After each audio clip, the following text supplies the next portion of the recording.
Now, for a living, let me tell you what I do. I wrote a sales book 2 years ago. And in the book, as David stumbled over himself, said, it's called 20 Days to the Top. And I wrote this book thinking no big deal, but, it got on the bookshelves and people actually started buying it to my surprise, right?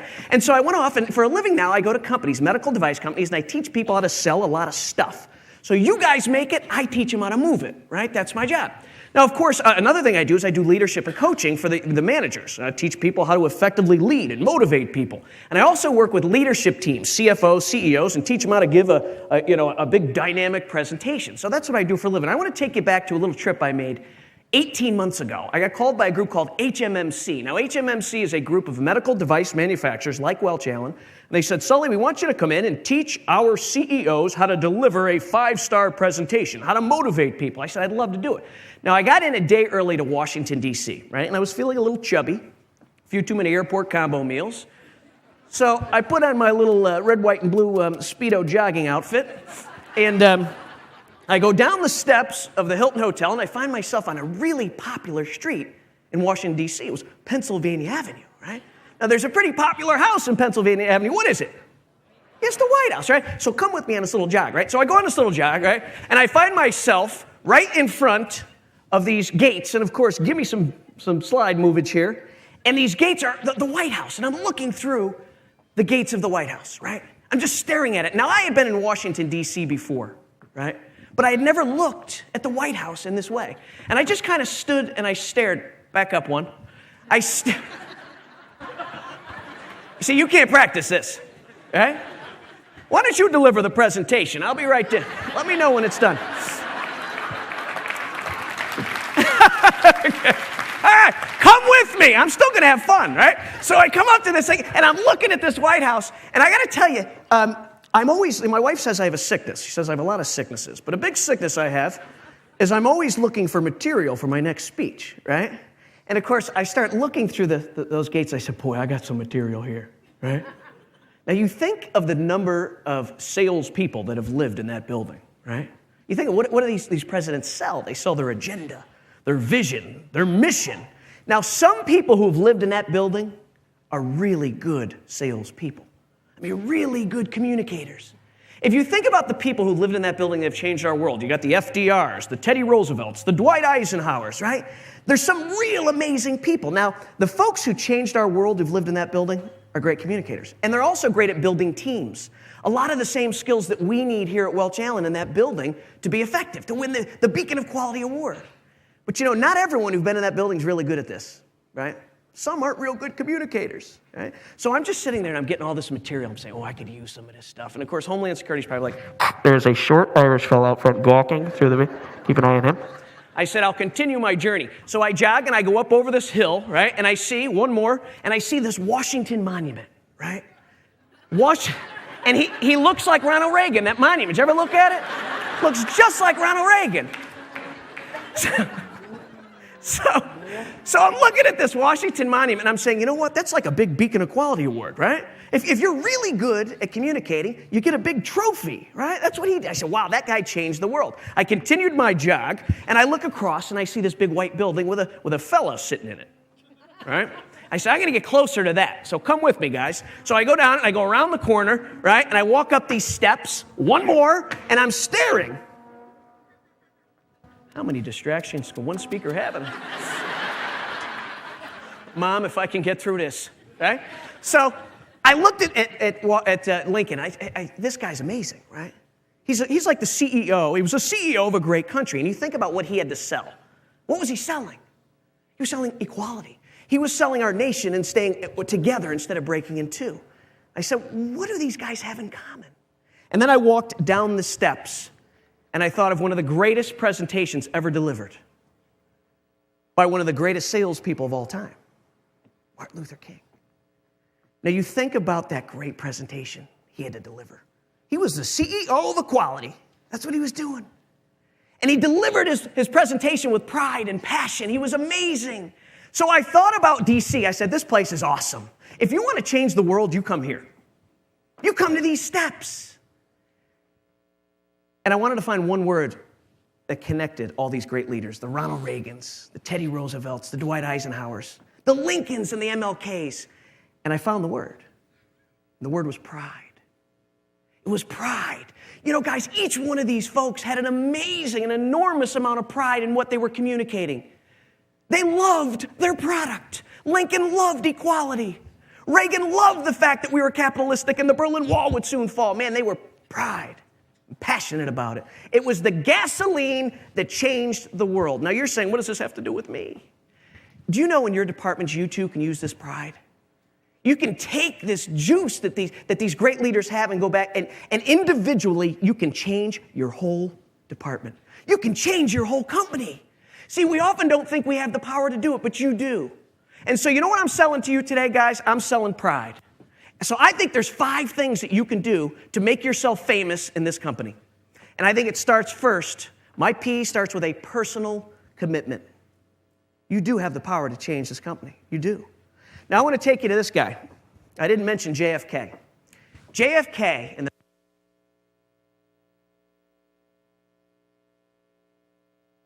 JFK stood at a podium, early 1960s. All the black and white TVs are on, right? And of course, he had to deliver a State of the Union address. So what does he say? He's got his notes out, and he says, I believe that this nation should commit itself, before this decade is out, to land a man on the moon and return him safely to the earth. No space project would be more impressive to mankind or do more for the long-range exploration of space. Folded up his notes, walked off. And people said, Mr. President, you going to do what? I mean, that was good. It got them all pumped up. Good for ratings, but you can't do that. And you know what was awesome about this JFK guy? He said, no, we are going to land a man on the moon and return him safely to the earth. Now, he said it with a personal commitment. You see, it had to start here, come out of his mouth, and he had to say it like he believed it, whether he did or not. Can you imagine if he delivered that State of the Union, it sounded something like this, and he delivered it without a personal commitment, without conviction? It was kind of wimpy. It's like this. I believe that maybe we should possibly try a wacky idea. Put a man in a rocket, fire him off.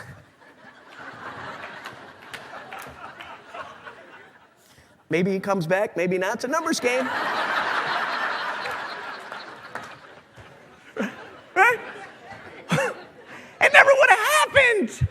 Never would have happened. So what's the point? My point is when you go to your departments and you really believe in something, you really believe in something, you let them know you are committed to what you believe. You see, I teach people how to sell, and I tell them, people will buy from you if you're excited about it. Don't go in and say, I kind of have a wacky idea. Say, I believe in this. It's a personal commitment.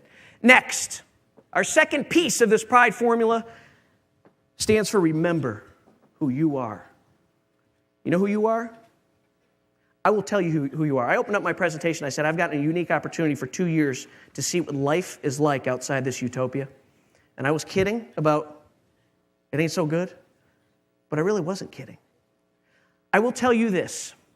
I work with dozens of medical companies on the distribution and manufacturing side. And you do it better than anybody else. I mean that. You do.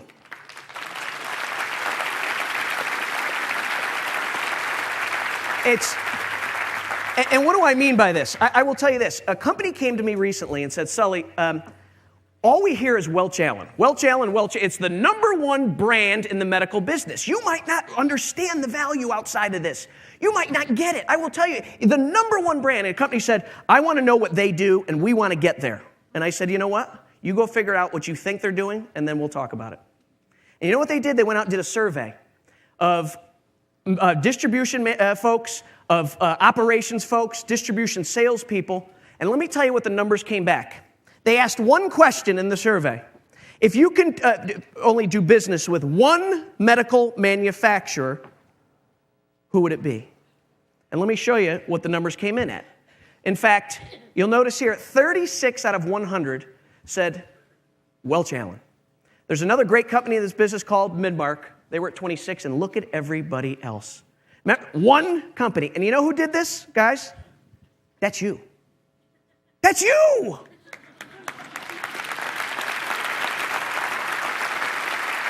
So here's what I want you to do. I want everyone to stand up right now. Stand up. I want you now to turn to the person next to you, and I want you to either give them a chest bump, a fist bump, right? Right now, do it. And say, great job.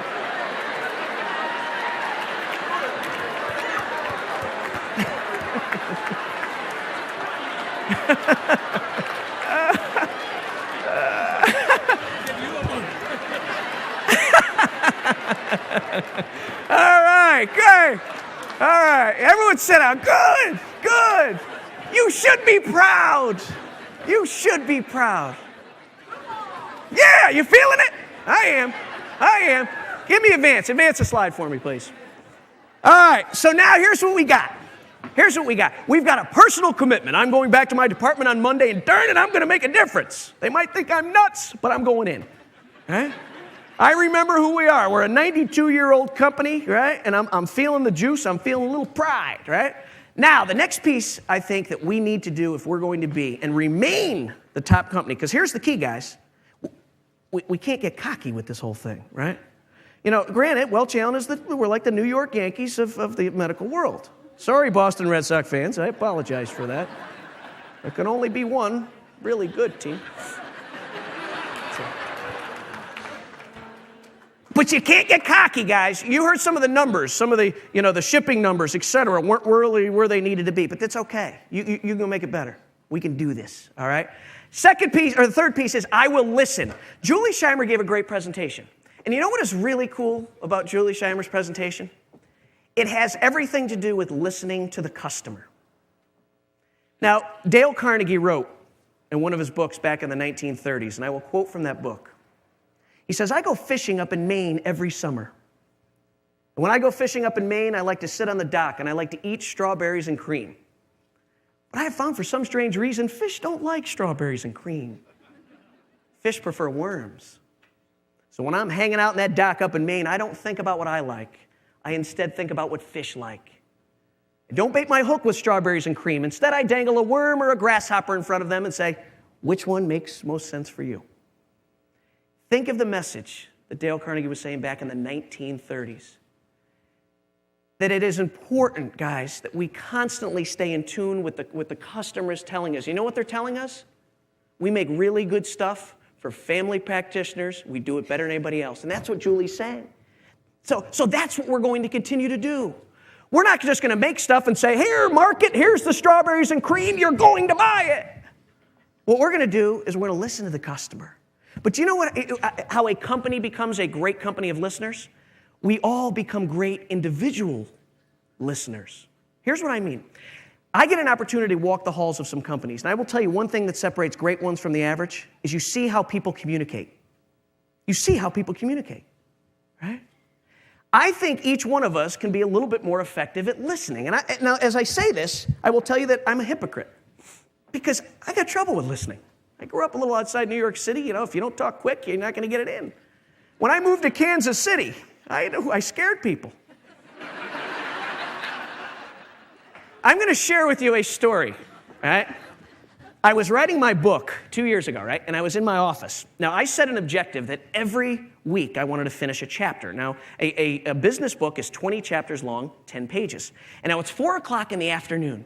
And I'm in my office, and I'm only 2 pages in, and I'm typing away, and I'm doing the listening skills chapter in my book. Well, in the door walks my 4-year-old son, and he just got back from preschool, and he created this little construction paper apple tree. And he walks in the door, and he says, Dad, look at what I made. And of course, what do? The patented faker listening technique. Oh, that's nice. Son, leave me alone. I'm changing the world. And he's talking, and he's giving probably the greatest little presentation. He was so proud of this thing, at least I think, but I wasn't listening to him. I was faking it, right? And so eventually he was on to me. He knew I blew him off. And so he leaves. Right? Now it's 7 o'clock that night, and I type my last word, do my spell check, and I'm reading. And I got to the part in the book where it said, don't ever fake listen, especially with your most important customers. They'll know you're faking, and they'll never forget it. Oh.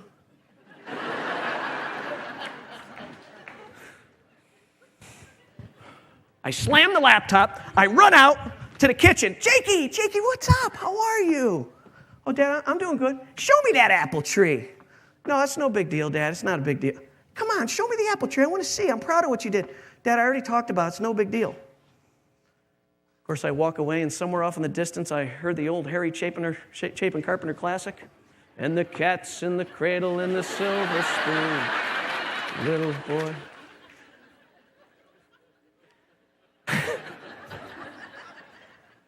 Now, do I think he's traumatized for life? Probably not for that, but for other things I probably do too. I don't think he's traumatized, but you know what? I will tell you this. I learned a valuable lesson. And that lesson was that if it is so easy for me to fake listen with my number one customers, how am I with my peers? How am I with the cash-paying customers? You see, I have 4 number one customers in my life. It's my wife, Leanne. It's my boy, Jake. It's my daughter, Shay, and my newest customer, 18-month-old Maggie. Who said finding new customers can't be fun?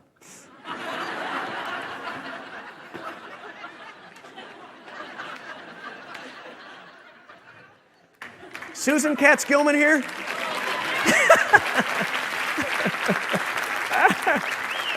So I have a little job for you guys. You're part of this. I want you to go home tonight to one of your number ones. Could be your husband, your wife. Could be your oh, I hear the O's.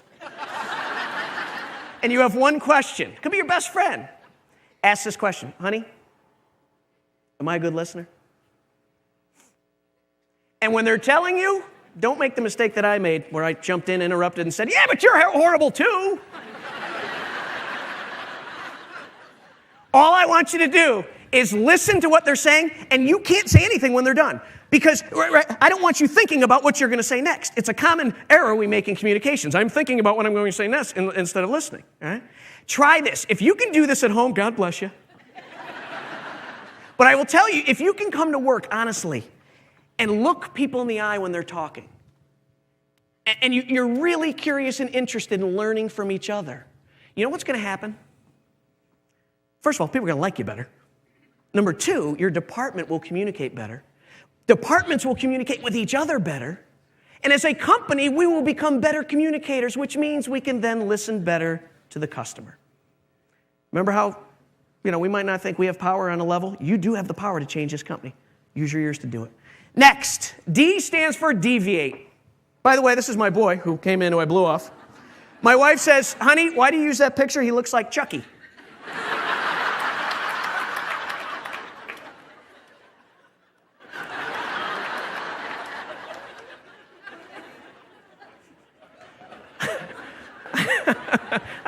Next, I'm going to move on to my better-looking child, my daughter, Shay. Now, some of you, I hate to sound like Kathy Lee Gifford, with the kids stuff, but, I learn my best lessons from my children. I know many of you are probably the same. I want to share with you number D, the D, it stands for deviation. Deviation means changing what you normally do. You know what just happened this year to this company? Deviated. Hired their first female CEO.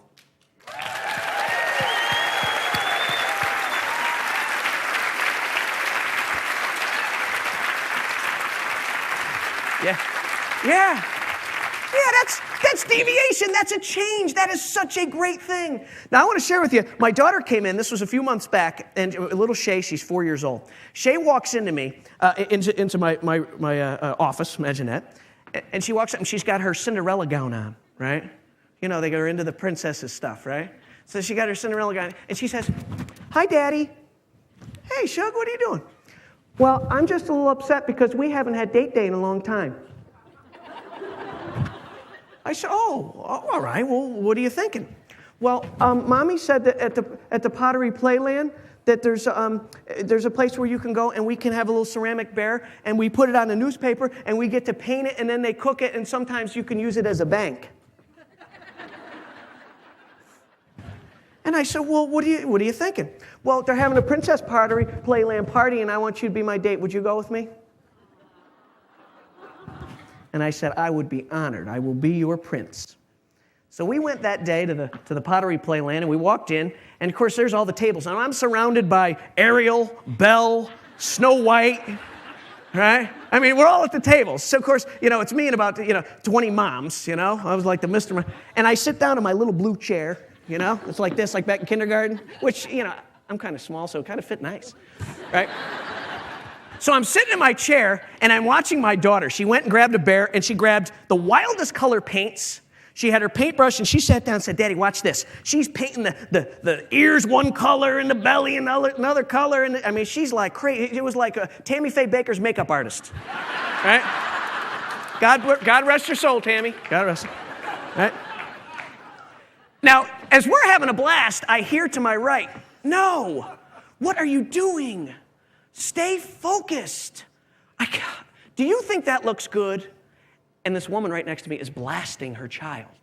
And I looked over at this poor child. She's 5 years old. She was like Ariel. She had a beautiful little dress on. And the kid was frozen.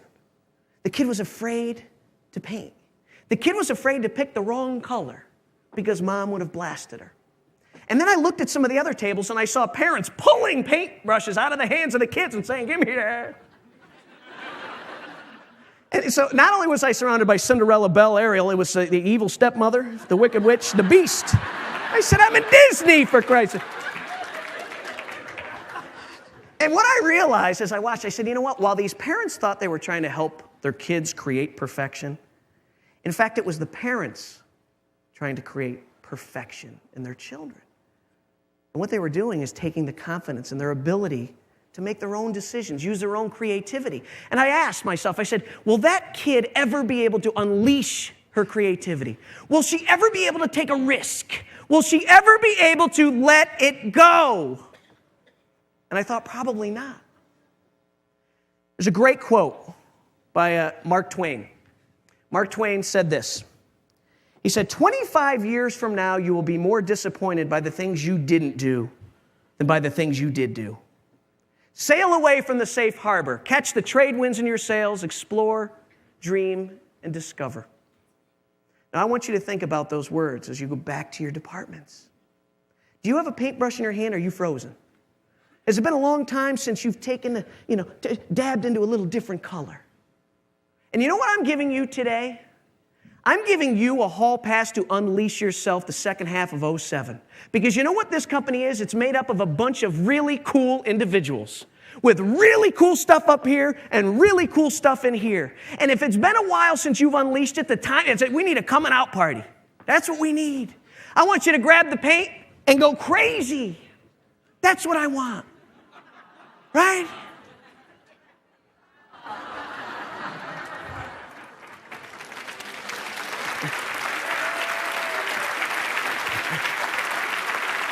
Let me show you.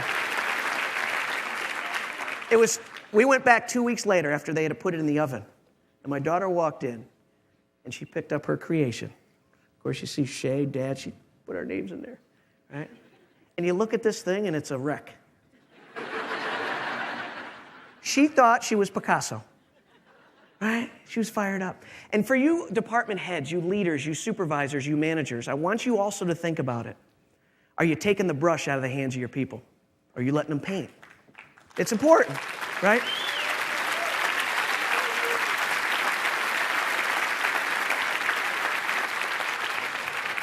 Because you know what? We'd much rather be a company that looks like this than looks like everybody else, right? So deviate. Deviate. Now, let me show you what happens when you deviate. Go ahead, put my daughter's picture up. That's freedom right there, sister.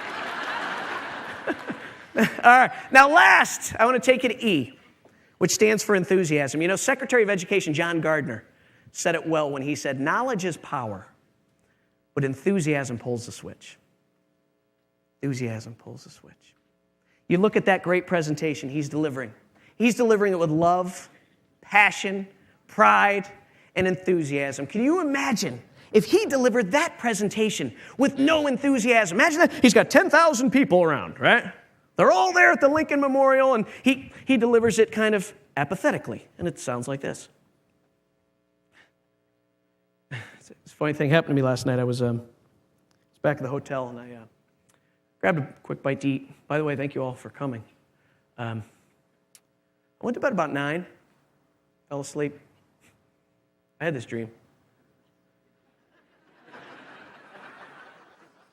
Why don't we set up a conference call next week on equality, and then maybe we can all sell the world on equality, only if you're interested. We didn't do it, right? Now, here's what he did. He knew that he had an opportunity to change his people. He had thousands of people. First, he had to get them to believe. Because if they believed, then the world would change. And so with enthusiasm as the gasoline to his presentation, he said this: I have a dream. It is a dream deeply rooted in the American dream. I have a dream that one day down in Alabama, little black boys and little black girls will join hands with little white boys and little white girls and sisters and brothers. I have a dream. People bought the dream. People bought the dream. And the world changed. Now, I'm not encouraging you, if you work in shipping, to walk in on Monday and say, I have a new packaging idea.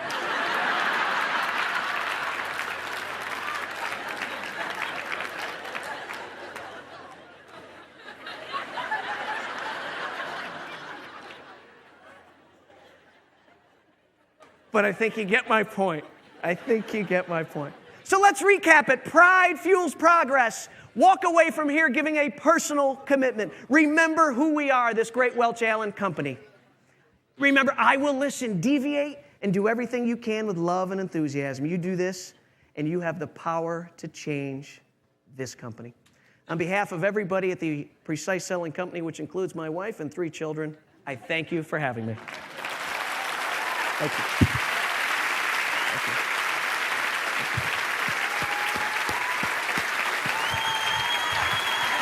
It's a show. Thank you. Have fun. Have a great weekend.